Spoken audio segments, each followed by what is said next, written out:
Hello friends, welcome to Lucky Reddy stories. Please story విన్న తర్వాత like, comment, share and subscribe చేసుకోవటం మాత్రం మర్చిపోవద్దు. ఇక విక్రమార్కుడు స్టోరీ 57వ భాగంలోనికి వెళ్ళిపోదాం. విక్రమార్క చెప్పిన తర్వాత అప్పుడు ఆమె గడియారం వైపు చూసింది. తను ఆ రూమ్లో నుంచి బయటకు వెళ్ళేటప్పుడు 6:30 గంటలు అయ్యింది.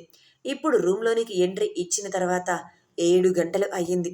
అది గమనించి చాలా సింపుల్గా ఒక అరగంట అయ్యింది అంతే కదా అని అన్నది.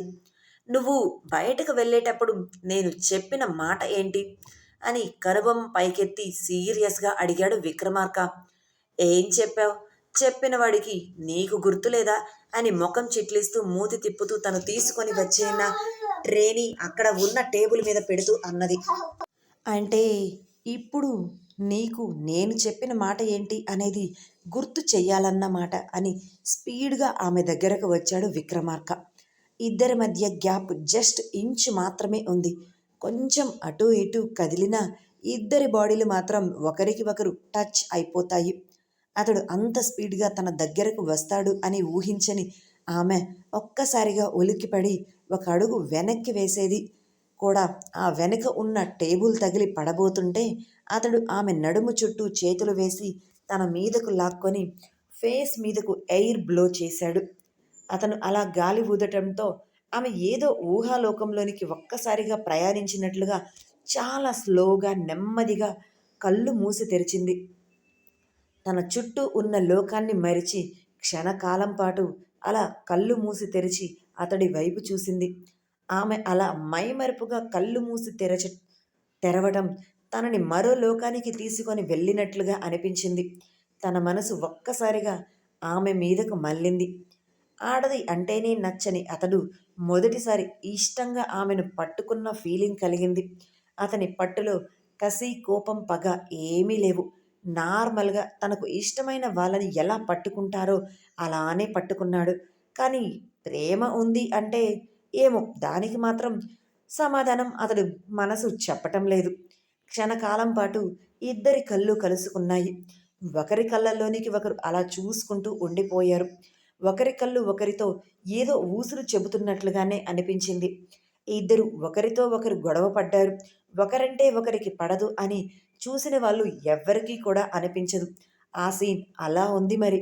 వాళ్ళిద్దరిని చూస్తుంటే వాళ్ళిద్దరి మధ్య ఎంత థిక్కెస్ట్ బాండింగ్ ఉంది అనేది వాళ్ళిద్దరి మధ్య వాళ్ళున్న పొజిషన్ని బట్టి అర్థం చేసుకుంటారు. ఎవరైనా వాళ్ళిద్దరూ వైఫ్ అండ్ హస్బెండ్ అని అనుకోకుండా ఉండలేకపోతారు. వెంటనే తేరుకున్న హిరణ్య అతడి కళ్ళల్లోనికి చూస్తున్న తన కళ్ళను పక్కకు తిప్పుకొని సర్దుకొని అతడి నుండి దూరం జరగాలి అనుకుంది. కానీ ఆ క్షణం ఆమె నుండి దూరం జరుగుతుంటే తనకు నచ్చలేదు. వెంటనే ఆమె నడుం మీద పట్టును పెంచి మరింత దగ్గరగా లాక్కొని, నువ్వు నా నుంచి దూరం వెళ్ళగలవు అని అనుకుంటున్నావా అని సూటిగా అడుగుతూనే ఆమెకు కన్ను కొట్టాడు విక్రమార్క. నాకు ఇక్కడి నుంచి తప్పించుకోవాలి అంటే చాలానే ఛాన్సెస్ ఉన్నాయి. కానీ నా కోరిక తీరేంత వరకు నేను ఇక్కడి నుంచి కదలను అని స్థిరంగా చెప్పింది హిరణ్య. హో నైస్! నాకు కూడా అదే కావాలి అంటూ ఆమె ఫేస్ మీద నుంచి నుదుటి నుండి లిప్స్ వరకు వేలితో రాస్తూ, నువ్వు లేట్గా వచ్చినందుకు నీకు పనిష్మెంట్ ఇవ్వాలి కదా అని స్మూతీ వాయిస్తో అన్నాడు విక్రమార్క. ఆమె మాత్రం ఏమీ మాట్లాడే సిచ్యువేషన్లో లేదు. కళ్ళు పెద్దవి చేసి అతని వైపు చూస్తుంది. అతను అంత దగ్గరగా ఉండటం ఆమెకు ఇష్టం లేదు. దూరం జరగాలి అని ట్రై చేస్తుంది. కానీ కొండని చిట్టెలుక పక్కకు జరపగలదా? అలానే అయింది. ఇప్పుడు మన హిరణ్య పరిస్థితి విక్రమార్కను జరుపుతూ ఉంటే. ఏంటి, నా నుంచి తప్పించుకోవాలి, దూరం వెళ్ళాలి అనుకుంటున్నావా అంటూ ఆమె కింద పెదవిని తన చేత్తో పట్టుకుని గట్టిగా లాగాడు. రోజు రోజుకు నా బ్రెయిన్లో తిష్ట వేసుకుని మరీ కూర్చుని పోతున్నావే అంటూ, నా బ్రెయిన్ నుంచి బయటకు పోను అని మారం చేస్తున్నావే అంటూ, మరి దీని గురించి ఆలోచన చెయ్యనివ్వకుండా నన్ను బాగా చెడగొడుతున్నావే పిల్ల అని మనసులో అనుకున్నాడు విక్రమార్క. అతను తన పెదవిని పట్టుకోవటం నచ్చని ఆమె కోపంతో రేయ్ అంటూ గట్టిగా అరిచింది. అప్పటి వరకు చాలా స్మూత్గా ఆమెను హ్యాండిల్ చేస్తూ ఉన్నవాడు ఆమె అలా రేయ్ అంటూ పిలవటంతో తనలో ఉన్న తిక్క రేగింది. అలానే ఈ ఈగో బయటకు వచ్చింది. కోపం పాములా బుసలు కొట్టింది విక్రమార్కకి. వెంటనే తన చేతిలో ఉన్న ఆమె నడుముని గట్టిగా గిచ్చేశాడు. ఆమె తనను అలా ఎదిరించి మాట్లాడటం తనకు బాగా నచ్చింది. ఇంతకుముందు తను ఎవరో తెలియకుండా తిట్టడం వేరు, కానీ ఇప్పుడు తను ఎవరో ఆమెకు బాగా తెలుసు. అయినా సరే ఆమె ఏమాత్రం భయపడకుండా, జంకకుండా అలానే ఎదురు తిరిగి తనను తిట్టటం తనకు ఇంకా బాగా నచ్చేస్తుంది. ఎందుకో మరి మొదటిసారి ఒక అమ్మాయి తనని అలా తిడుతుంటే ఇంత బాగుంటుందా ఈ ఫీలింగ్ అని తన మనసుకి అనిపించింది. అతడు గిచ్చేస్తే ఆ నొప్పికి ఆమెకు 3 లోకాలు కనిపించాయి. ఎదు గట్టిగా అరిచింది హిరణ్య. నొప్పికి తట్టుకోలేక కళ్ళ వెంట నీళ్లు కారాయి. తన బలాన్నంతా ఉపయోగించి అతని ఛాతీ మీద 2 చేతులు పెట్టి ఫోర్స్గా వెనక్కి నెట్టింది అతన్ని. ఆమె నెట్టినందుకు వెనక్కి జరిగాడు. లేదంటే తనంతట తానుగా వెనక్కి జరిగాడో తెలియదు, కానీ ఒక అడుగు మాత్రమే వెనక్కి వేసి సూటిగా ఆమె వైపు చూస్తున్నాడు. ఆ కళ్ళల్లో ఏదో మంత్రం ఉన్నట్లుగానే అనిపిస్తుంది. అతని చూపులు మాత్రం చురకత్తుల్లా సూటిగా ఆమె వైపే చూస్తున్నాయి. అతడు గిల్లిన చోట ఎర్రగా కందిపోయింది. అసలే తెల్లటి శరీరం మీద చాలా క్లియర్గా కనిపిస్తుంది. ఆమె చీర కొంగు కొంచెం పక్కకు తప్పించుకుంటూ చూసుకుంటూ ఉంటే అతను కన్నార్పక ఆమె వైపే అలా నడుం వైపు చూస్తూ ఉన్నాడు. నెలవంకల అతని చూపు చిక్కుకుపోయిందేమో. కనీసం కనురెప్ప కొట్టడం కూడా మర్చిపోయాడు విక్రమార్క. మొదటిసారి ఒక అమ్మాయిని తను ఇలా గుచ్చి గుచ్చి చూడటం, ఆమెతో అలా ఉండటం తనకు బాగా నచ్చుతుంది. తన మనసు కూడా రిఫ్రెష్ ఫీల్ అవుతుంది ఎందుకో మరి. రై దుర్మార్గుడ, అసలు నీకు మనఃసాక్షి అనేది ఉందా లేదా? ఇలా గిచ్చేసావేంటి ఎద్దవా, ఈడియట్, రాస్కెల్ అని ఆమె ఆపకుండా తనకు వచ్చిన బూతులు తిడుతూనే ఉంది. కనీసం అతని కళ్ళ వైపు ఒక్క క్షణం కూడా ఆమె చూడలేదు. చూసి ఉంటే తెలిసి ఉండేది క్షణంలో ఆమె అతనికి బలైపోతుంది అని. ఆమె అలా తిడుతుంటే ఆమె పెదవులు తనకి మరింత బాగా నచ్చేశాయి. క్షణం కూడా ఆలస్యం చెయ్యకుండా వెంటనే ఆమె నడుము చుట్టూ చేతిని వేసి ఆమెను మరింత దగ్గరగా లాక్కొని ఆమె పెదవులను అందుకున్నాడు విక్రమార్క. అతను అంత స్పీడ్గా తన మీద బలప్రయోగం చెయ్యటంతో తను తప్పించుకోలేకపోయింది. అతను మాత్రం ఏదో లాలీపాప్ సప్పరిస్తున్నట్లుగానే ఆమె పెదవులను చప్పరిస్తూనే ఉన్నాడు వదిలిపెట్టకుండా. ఆమె అతని భుజాల మీద చేతులు వేసి నెడుతూ ఉంది. కానీ అతను మాత్రం కనీసం ఇంచు కూడా కదలటం లేదు. ఒక చేతిని ఆమె నడుము చుట్టూ వేశాడు. మరొక చేతిని ఆమె తల వెనక పెట్టి బలంగా అతని దగ్గరగా అదుముకుంటున్నాడు. ఆమెకు కోపం పెరిగిపోతుంది. కానీ అతని నుంచి విడిపించుకోలేక తనలో అసహనం బాగా పెరిగిపోతుంది. అతని వీపు మీద గట్టి గట్టిగా కొట్టేస్తుంది. గోర్లతో అతని వీపు మీద రక్కేస్తుంది. అతని షర్ట్ లైట్గా రక్తంతో తడిచిపోతుంది. ఆమె గోర్లు అతని శరీరంలోనికి దిగబడటంతో. అయినా సరే అతను మాత్రం ఆమెను వదిలిపెట్టట్లేదు. అదేమిటో విచిత్రం. కరెక్ట్గా అన్నయ్యను కలవాలి అని ఆదిత్య ఆ రూమ్ దగ్గరకు వచ్చాడు. హిరణ్య టిఫిన్ తీసుకొని వస్తూ రూమ్ డోర్ క్లోజ్ చేయకపోవటంతో ఆ దృశ్యం ఆదిత్య కంటపడి హౌ రొమాంటిక్ అని గడ్డం కింద 2 చేతులు పెట్టుకొని చిన్న పిల్లాడిలా ఎగ్జైట్ అయ్యాడు. అన్నయ్యలో ఈ రొమాంటిక్ యాంగిల్ ఉంది అని నాకు ఇన్ని రోజులు తెలియనే లేదే.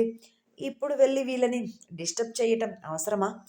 మంచిగా ఎంజాయ్ చేస్తున్నారు అన్నయ్య వదిన అని అనుకొని మధ్యాహ్నం కలవచ్చులే. ఏంటో అన్నయ్యను కలవాలి అనుకున్న ప్రతిసారి కూడా ఏదో ఒక చిన్న డిస్టర్బెన్స్ కలుగుతూనే ఉంది. కానీ అన్నయ్య వదిలిన మాత్రం కలవలేకపోతున్నాను. ఇప్పుడు వీళ్ళు హ్యాపీ మూడ్లో ఉన్నట్లుగా ఉన్నారు. డిస్టర్బ్ చేయటం ఎందుకు, ఎంజాయ్ చెయ్యని అని అనుకున్నాడు.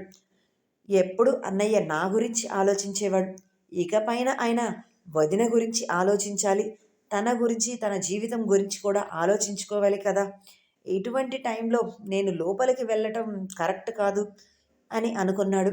తన జీవితంలో ఒక అమ్మాయిని అన్నయ్య ఇలా దగ్గరకు రానిస్తాడు అని నేను అస్సలు అనుకోలేదు. కానీ దగ్గరకు రానివ్వటమే కాకుండా ఇలా రొమాంటిక్ యాంగిల్ కూడా చూపిస్తాడు అని అస్సలు అనుకోలేదు.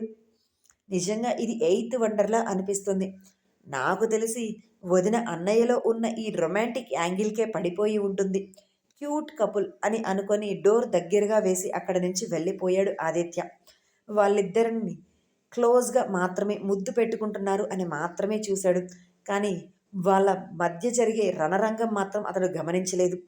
ఇద్దరిని కలిసినప్పుడు ఇద్దరి ప్రేమ గురించి అడిగి తెలుసుకోవాలి. అసలు ఎవరు ఎవరికి ఐ లవ్ యూ చెప్పుకున్నారో ముందు ఈ విషయం తెలుసుకోవాలి. ఖచ్చితంగా వదినకు అన్నయ్య ఐ లవ్ యూ చెప్పి ఉంటాడు. ఇంత అందమైన వదిన కనపడితే చెప్పకుండా ఎందుకు ఉంటాడులే అని మనసులో అనుకున్నాడు ఆదిత్య. నార్మల్గా అయితే విక్రమార్క బలవంతంగా ఆమెకు ముద్దు పెడుతున్నాడు అని తెలిసేదేమో. కానీ అతను చూసిన యాంగిల్ ఆదిత్యకు ఏమాత్రం అనుమానం కలిగించే విధంగా లేదు. అందుకే అలా అనుకోలేదు. డోరు వైపు వీపు చూపిస్తూ హిరణ్య ఉంటే ఆమెను మరింత దగ్గరగా లాక్కొని ముద్దు పెడుతూ విక్రమార్క ఉన్నాడు. హిరణ్య విక్రమార్కని కొట్టేది కూడా ఆదిత్యకు కనపడలేదు. వాళ్ళిద్దరి పొజిషన్ చూసి ముద్దు పెట్టుకుంటున్నారు అని తెలియటంతో ఇక డిస్టర్బ్ చేయకూడదు అని మాత్రమే వెళ్ళిపోయాడు. పాపం లోపలికి వచ్చి ఉంటే అన్నా వదిన అనుకుంటున్నావా అని అనుకుంటున్న వాళ్ళ ఇద్దరి బండారం బయటపడేది. అలా 5 నిమిషాల పాటు ఆమె పెదవులను పీల్చి పిప్పి చేసి రక్తాన్ని తాగేసి అప్పుడు పెదవులు మాత్రమే వదిలాడు. నడుం మీద వేసిన ఒక చెయ్యి మాత్రం అలానే ఉంది. ఆమెకు ఊపిరి ఆడటం కూడా కష్టంగా మారటంతో అతను వదిలిపెట్టిన మరుక్షణమే గట్టిగా ఊపిరి పీల్చుకుంటూ గాలి నోటి ద్వారా పీల్చుకుంటూనే ఒగిరిస్తూ ఆయాసపడుతూ కష్టపడుతూ ఉండిపోయింది. విక్రమార్క నవ్వుతూ ఆమె వైపు చూస్తున్నాడు. విక్రమార్కలో ఉన్న నవ్వుని పరిచయం చేసింది మాత్రం ఖచ్చితంగా హిరణ్యనే. ఆ క్రెడిట్ హిరణ్యయే ఇవ్వాలి అని అతడు మనసులో అనుకున్నాడు. రేయ్, ఏంట్రా నువ్వు చేస్తున్న పని అని గట్టిగా అరిచింది. అప్పటికే ఆమె కళ్ళ వెంట నీరు కారాయి బాధతో. తన పెదవుల వైపు తాను కళ్ళు కిందకు దించుకొని చూసింది. తన పెదవులు చూసుకుంటే ఒక్క క్షణం తన మీద తనకే జాలి వేసింది. ఆమెకు బాగా కోపం పెరిగిపోయింది. వెంటనే అతన్ని కొట్టాలి అని తన చేతిని పైకెత్తింది. కానీ అతను ఆమె చేతిని పట్టుకొని ఒక రౌండ్ తిప్పి గట్టిగా పట్టుకున్నాడు. ఆమె మెడ చుట్టూ ఒక చేతిని వేసి నడుము చుట్టూ మరో చేతిని వేసి ఆమె భుజం మీద తలని పెట్టాడు విక్రమార్క. నాకు నువ్వు నచ్చావు. నీ బిహేవియర్ ఇంకా బాగా నచ్చేస్తుంది అని ఏమాత్రం తొనకవు బెనకవు. ఇలా ఎంతమంది ఉంటారు చెప్పు? ధైర్యంగా ఎంతగా నేను బాధ పెడుతున్నా నువ్వు మాత్రం ఎప్పటికెప్పుడు నిన్ను నువ్వు మోటివేట్ చేసుకొని నాకు ఎదురు తిరుగుతూనే ఉన్నారు. ఐ లైక్ యువర్ యాటిట్యూడ్ అని చాలా సింపుల్గా ఆమె చెవి దగ్గరగా చెప్పాడు విక్రమార్క. బహుశా నేను ఈ మాటలు చెప్పిన మొదటి అమ్మాయి, ఈ చివరి అమ్మాయి నువ్వే అవుతావేమో అని అంటూ ఆమెను విసురుగా పక్కకు నెట్టేశాడు విక్రమార్క.